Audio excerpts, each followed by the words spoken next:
أهلا وسهلا بكم معانا في قناة كودينج بايبل.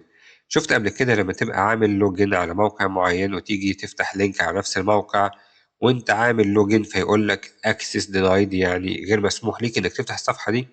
او مثلا تبقى بتكتب فورم وعايز هتعمل باكورد او فورورد وانت ما حفظتش الداتا، فتلاقيه بعت لك رسالة ويقول لك هل انت متأكد من المغادرة. اللي بيعمل كده في الانجولار حاجة اسمها جاردس، وهي دي اللي هنبدأ نشرحها بداية من الفيديو ده. طيب ايه هي الجاردس في الانجولار؟ كلمة جارد معناها حارس، والحارس طبعا بياخد قرار بالسماح بحاجة معينة انها تحصل او قرار بتوجيه حاجة معينة، يعني مهمته من الاخر انه ياخد قرار. وخليك فاكر الكلمة دي عشان دي هنحتاجها في الفيديوهات اللي جاية. طيب في الانجولار الجارد بيسمح للراوت بايه؟ اولا هو مش بيسمح للراوت، اوكي، هو بيسمح للمستخدم. والجارد في الانجولار ليها انواع على حسب هو بيسمح للمستخدم بايه، تمام؟ والانواع دي هي ايه؟ عندي كان اكتيفيت، وكان دي اكتيفيت، وكان ماتش. والكان ماتش دي بديله للكان لود، وعندي كان اكتيفيت تشايلد. احنا طبعا هنشرح كل واحد فيهم في فيديو لوحده، وهنبدا في الفيديو ده نشرح الكان اكتيفيت. ايه هو الكان اكتيفيت جارد في الانجولار؟ لما نترجم كلمة كان اكتيفيت بالعربي معناها يقدر ينشط المسار أو الراوتر، فبالبلدي كده يعني نقدر نقولها هل المستخدم يقدر يفتح الراوت ولا لأ؟ أو يعني نقدر نقول إن الجارد ده بياخد القرار بالسماح للمستخدم إنه يفتح الراوت ده أو لأ. وده أشهر جارد هنتعامل معاه. تقريبا مفيش مشروع بيتعمل من غير ما يكون فيه كان اكتيفيت جارد، واستخدامه انك تتحكم في الاكسس للراوت. واشهر مثال لاستخدام الجارد هو انه يمنع دخول المستخدم مثلا على الداشبورد او البروفايل بتاعه من غير ما يكون عامل لوجين مثلا، او مثلا تحدد دخول الراوت على حسب الرول بتاعت المستخدم. يعني مثلا لو انت عندك نظام اي كوميرس وفي اقسام كتير، فاكيد انت عايز تعمل جاردس عشان تمنع اليوزر يخش على القسم مش بتاعه. يعني مثلا لو انت عندك الصفحات بتاعة المخازن اللي هيخشها موظفين المخازن بس، يعني مثلا هنقول هنمنع الموظف الاتش ار يشوف رصيد المخازن، دي حاجة طبيعية. طيب مين بيحدد القواعد دي؟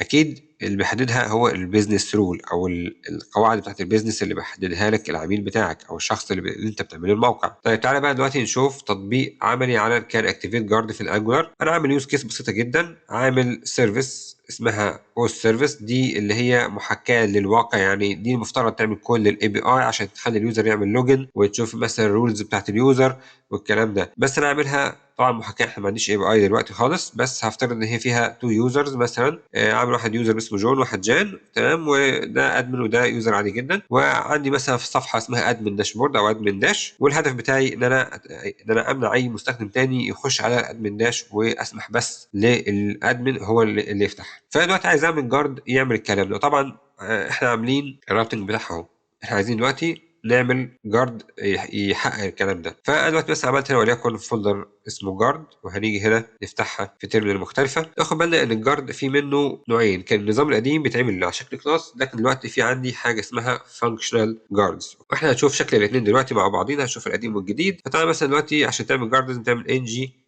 جنريت جارد، ولكن هسميه ادمن. لو عملت حد كده اوكي هيعمل لي الفانكشنال جارد. تعالى نشوف هنا مثلا بحدد لك، بقول لك انت عايز تستخدم انهي واحد فيهم، فانا هستخدم الكان اكتيفيت. اتعمل كفانكشن زي ما انت شايف، عباره عن كونست من نوع كان اكتيفيت فانكشن، وهي عباره عن فانكشن بتاخد راوت وستيت، وهتشوف الكلام ده وهنفهمه. طيب لو عايز اعمله كلاس هتعمل نفس الحاجه مثلا، وتعالى مثلا نديها اسم مثلا نميزها عشان نبقى عارفين ده الجارد بس ككلاس. هتيجي تعمل داش داش فانكشنال ايكوال فولس عشان تعملها ككلاس. اهو بقت كلاس بتعمل امبلمنت الانترفيس اسمها كان اكتيفيت، ودي عشان نعمل امبلمنت الفانكشن اسمها كان اكتيفيت، وبتاخد تو انبوتس الراوت والستيت. برضو الراوت من نوع اكتيفيتد راوت سناب شوت، والستيت راوتر سناب شوت، ودول هنتكلم عنهم في فيديو لوحده عشان نفهمهم بشكل اعمق شويه. لكن دلوقتي خلينا نركز على هدفنا اللي هو الجارد. الفانكشن دي بترجع ميبي اسync ماشي من نوع جارد ريزلت، وتاخد بالك او لو انت فاكر الميبي اسync دي هي عباره عن بترجع تي النوع او التايب، او اوبزرفبل من التايب، او بروميس. والجارد ريزلت دي هي عباره عن ايه؟ عباره عن بوليان او يو ار ال تري او ريدايركت كوماند. اوكي، فطبعا ده معناه انك انت مفترض ترجع بوليان او ترو او فولس زي ما هو عامل، وترجع او ترجع يو ار ال تري او ريدايركت كوماند او ترجع بروميس من دول او ترجع اوبزرفبل من دول. طب احنا دلوقتي هنركز اكتر على التايب، لكن هنشوف بعدين في ازاي نرجع اوبزرفبل او بروميس، لكن مش دلوقتي. في الفانكشن جارد عندك النوع اسمه كان اكتيفيت فانكشن، ده هو برضه لو جيت تشوفه هتلاقيه برضه هو may be async من النوع جارد ريزلت، يعني هي بالظبط نفس الحاجه بتاعت الكلاس جارد. اوكي طيب انا هنا ازاي هعمل امبلمنتيشن للفكره اللي احنا قلناها؟ اول حاجه هحتاج اعمل انجكت للاوس سيرفيس. اوكي هنعمل هنا انجكت للاوس سيرفيس، وهحتاج كمان اعمل انجكت للراوتر. اوكي هنعمل انجكت للراوتر، وهنيجي هنا هنقول له if this.oservice.is logged in، هنقول له if not is logged in، يعني لو هو مش عامل logged in هنعمل this.router.navigate by URL للوجن وريتيرن فولس. كده ممكن نقول هنا else if هنقول this.oservice.is admin، لو مش admin هو مش هيروح على اللوجن، مفترض هيروح على الاكسس denied، غير كده هيرجع true، يعني هو هيشوف لو اليوزر عامل لوجن مش هيسمح للراوت انه يكمل، وهيحاول اول لوجن، بعد كده يوقف النافيجيشن، بعد كده لو كان مش ادمن هيروح على الاكسس دينايد وهيمنع النافيجيشن. لو هو عامل لوجن وهو ادمن اكيد هيعمل ترو، هيسمح عادي جدا ان الادمن يفتح الصفحه بتاعته. طبعا هتقدر برضو نفس الامبلمنتيشن هو هتعمله في الفانكشن جارد هنا، مع اختلاف ان انت هنا هتعمل الانجكت للاوس سيرفيس من الراوتر عندك هنا، وهتشيل الزس دي خالص. تمام هي ايه بالظبط نفس الفكره. طبعا انت لو مش محتاج دول ممكن عادي ما تعملهمش. احب بس اوضح نقطه، ان الطريقه اللي احنا عاملينها دي اللي هي نافيجيت باي يو ار ال بعد كده نرجع ريتيرن او فولس في الجارد في الانجولار، دي مش الطريقه الصحيحه. الطريقه دي بيعملوها المبتدئين، وانا كنت بعملها زمان لما كنت لسه بتعلمها جديد، بس الطريقه دي مش صح، وهشرح في الفيديو اللي جاي مش صح ليه. ماشي، ودي مش الطريقه ريكومندد، او دي مش الطريقه يعني اللي الانجولار بيوصي بيها، وهم عاملين حلول تانية زي الدايركت كوماند وزي اليو ار ال تري، وهنشوف وهنتكلم عن المشكله دي في الفيديو اللي جاي عشان نفهم ليه دي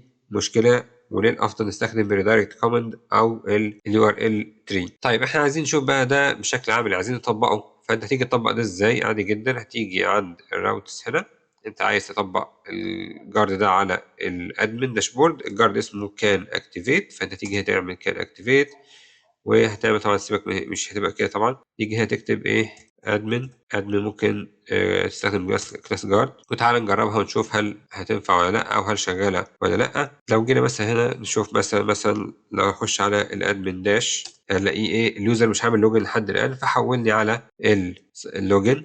هاجي اكتب مثلا هنا وليكن جان كان هو اليوزر، تمام، وهنيجي نكتب هنا gmail.com، وجان الباسورد بتاعته مثلا 456 وات ايفر، وهنعمل لوجن. اوكي هو كده ايه جان ده يوزر. لو جيت انا عملت على او اكسس على ادمن داش هيحولني على اكسس دينايد. اما لو ماشي على ما نحول نعمل لوجن تاني، اوكي، وهنخش المره دي على جون، هنعمل لوجن، هنفتح الادمن داش هنلاقيه دخل فعلا على الداشبورد بتاعت الادمن، يبقى الجارد شغال. طب لو هتطبق الفانكشن جارد هتطبقه ازاي؟ هي نفس الفكره عادي جدا، تيجي هتعمل ادمن جارد اهو، خلاص مش هتعمل اكتر من كده. كده انت فهمت الجارد بشكل مبسط جدا، وبقيت فاهم يعني ايه كان اكتيفيت، تقدر تعمله لوحدك.